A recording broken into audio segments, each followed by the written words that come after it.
Nos anos 70, a partir do Rio de Janeiro, um movimento eminentemente jovem rompeu as fronteiras suburbanas e se espalhou pelas principais cidades do Brasil, tendo como essência a soul music.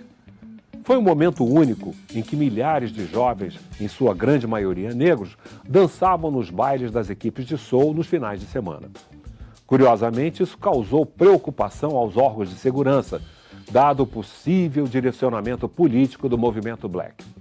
Hoje conversamos em nosso estúdio com um dos jovens dessa época, Aldemar Matias da Silva, mais conhecido como Sir Dema. Sejam bem-vindos ao Cultura na TV.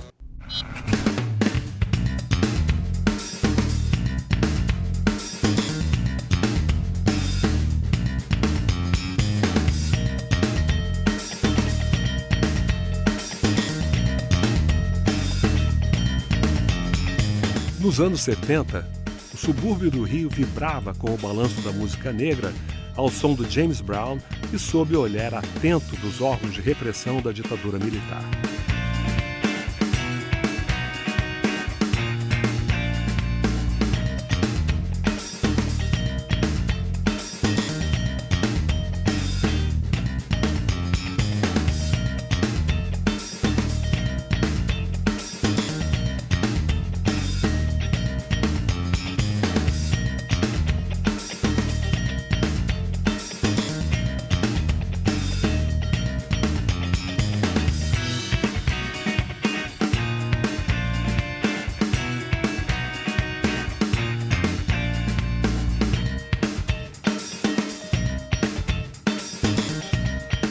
Cabeleiras afro e muita autoestima embalavam os finais de semana da juventude negra que se espelhava na luta dos afro-americanos pelos direitos civis e no combate à discriminação racial.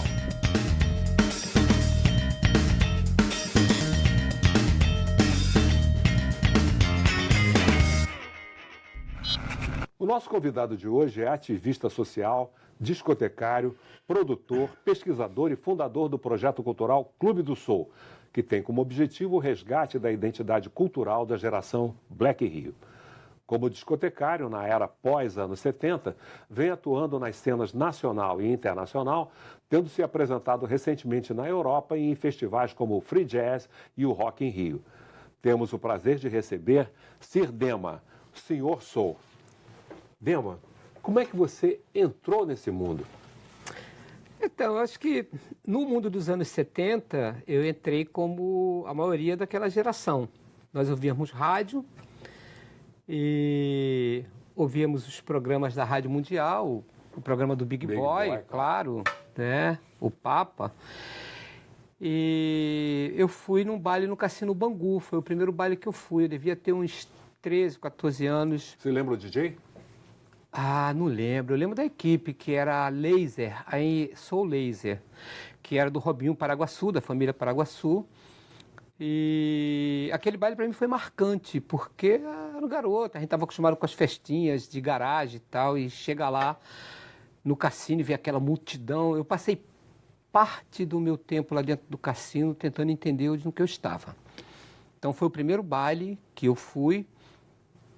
E a partir daí, claro, a turma de amigos, a gente foi se aproximando e começamos, depois de um tempo, a sair para os festivais, para poder conhecer os outros espaços, os outros territórios. E foi fascinante. Então, esse baile do cassino, para mim, ele é muito marcante, né? E próximo da minha casa tinha uns clubes mais pequenininhos. Tinha um clube chamado 1º de Agosto, Social Clube, onde, pequeno mesmo, ele cabia no máximo 250 pessoas, 300, mas entrava 500. E tocava uma equipe nos domingos chamada Geração Black. O seu Francisco, ele funcionário do Banerj, então um negro de classe média, funcionário do Banerj na época, com 5 filhos. Né? E ele montou a equipe para os guris e a gente ia curtir, né? E era muito legal os bailes da Geração Black. Primeiro que é um nome fantástico. E segundo que era o baile. Então, dali para o Cassino Bangu, para uma coisa com 5.000 pessoas, foi um pulo. Mas como você se tornou um DJ? e produtor. Essa coisa do DJ, na verdade, eu quando tinha 5, 6 anos, meu pai gostava muito de música. Ele tinha uma rádio vitrola, aquela que abria a tampa, só que era um móvel, não era aquele móvel de chão. Era uma rádio vitrola que abria a tampa, chamava-se ABC Canarinho. E ele gostava muito de música, Nelson Gonçalves, Vicente Celestino, pra você ter Orlando ideia. Silva. Eu decorei toda a introdução do Ébrio com 6 anos de idade. Toda a introdução, porque a música é longa, é uma ópera, o Ébrio, o Vicente Celestino era tenor, né? E aí eu decorei toda ouvindo Vicente Celestino, Altamiro Carrilho, Nelson Gonçalves, até hoje são meus ídolos, eu gosto muito, me reporta ao meu pai. E eu acho que isso foi um inicial do gostar da música, porque a questão do DJ foi também muito influenciado pelos bailes, claro.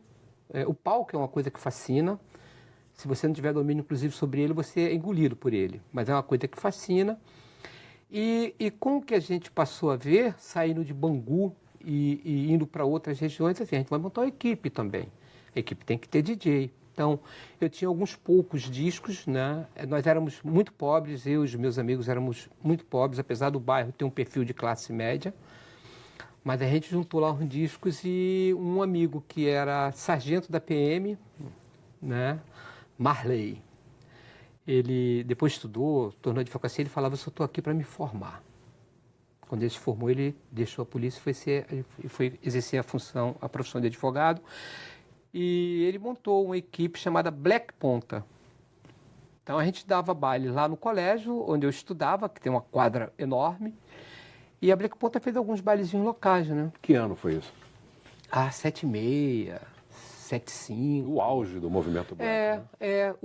Vamos chamar de interior, né? O fundão do Rio de Janeiro, muitas equipes pequenas. O meu bairro, por exemplo, tinha a Geração Black, a Afro Soul, a Africana Soul, a Gruzop, o Grupo Amém, a Laser, que já era uma equipe de porte maior, tocava no Cassino Bangu.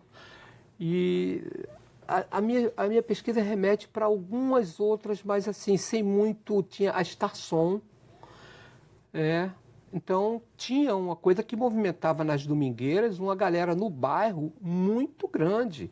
Então, a Vila Kennedy tinha uma equipe, a Vila Aliança tinha uma equipe, Bangu, ali no Centrão, tinha 2, 3 equipes, Realengo tinha uma equipe, Padre Miguel tinha... E os clubes? Muitos clubes, né? Você falou de Padre Miguel, e havia também as festas de rua. Calçadão, essas coisas? Não, a gente não tinha calçadão na época. Ainda Nesse período, não. A principal rua de Bangu, a Cônego de Vasconcelos, era uma rua mesmo, né?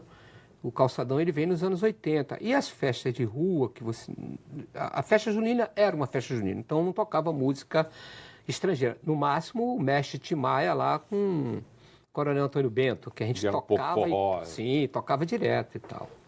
Entendeu? Então, esse conjunto de elementos leva à influência. Então, daí a gostar da música, a ter tido esse contato tão jovem, tão pequeno com a música e ter a ferramenta, era um passo para ser DJ. E a gente se encontrava 3, 4 horas da tarde, depois todo mundo chegava do colégio. Tinha um amigo chamado Felício, que ele apresentou para a gente a Barca do Sol. Impressionante. Progressivo e tal. Então a gente ouvia tudo. Sim. Tudo. A Barca do Sol, ele chegou pra gente, eu tô vendo agora o Felício chegando, e dizendo, você tem que ouvir isso daqui. Ele era black, dançava bem, ia pros bailes e tal. Né?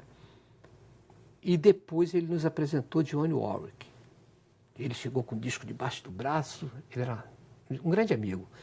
Vocês não ouviram isso aqui ainda? E tocou, cara, Dionne Warwick, uau! Então, essa troca era uma coisa muito bacana. Quem tinha informação trazia e repassava, né?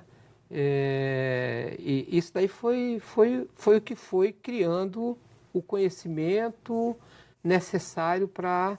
E tinha as festinhas que a gente tocava, outro dia eu estava lembrando, eu tinha os compactos, alguns, e as festinhas rolavam e só tinha um toca-disco. Então é o seguinte, tinha que fazer milagre, porque...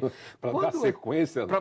Tinha que estar engatilhado, porque era papum, chapava, e essa foi uma escola muito bacana, porque era a escola da dificuldade que fazia você a se superar E daí, para você depois ter dois toca-discos e uma marmita, né?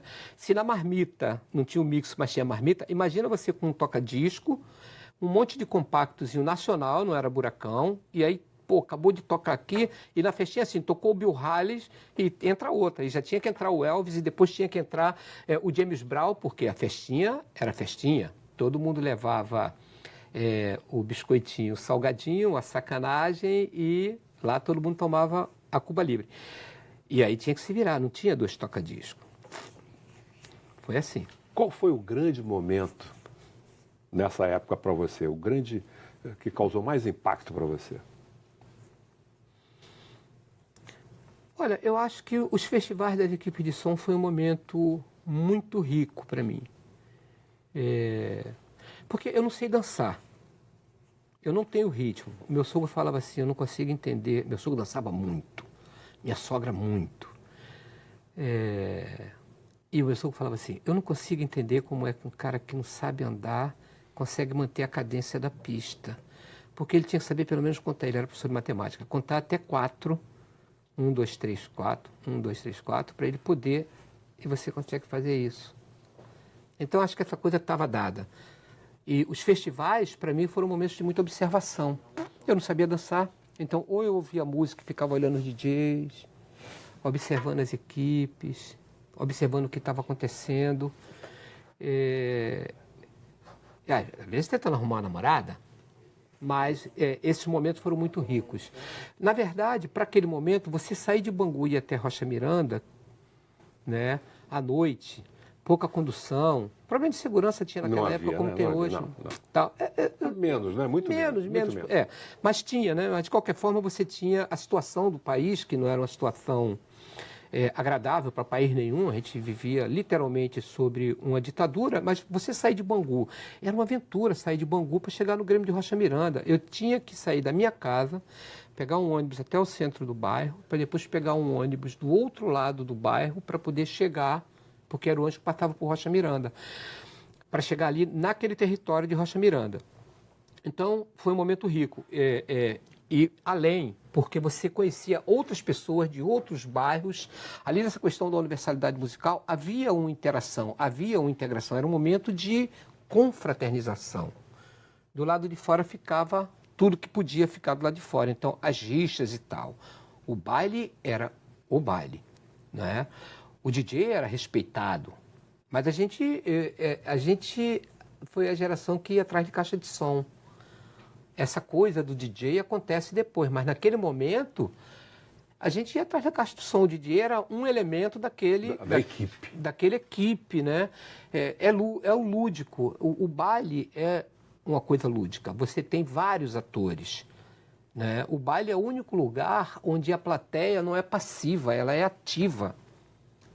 Ela é ativa. O DJ dita a trilha sonora e a plateia ela é ativa. Se ela não gostar, ela não dança. Nós vamos para o intervalo e voltamos com Sirdema, que tem muita informação a nos dar.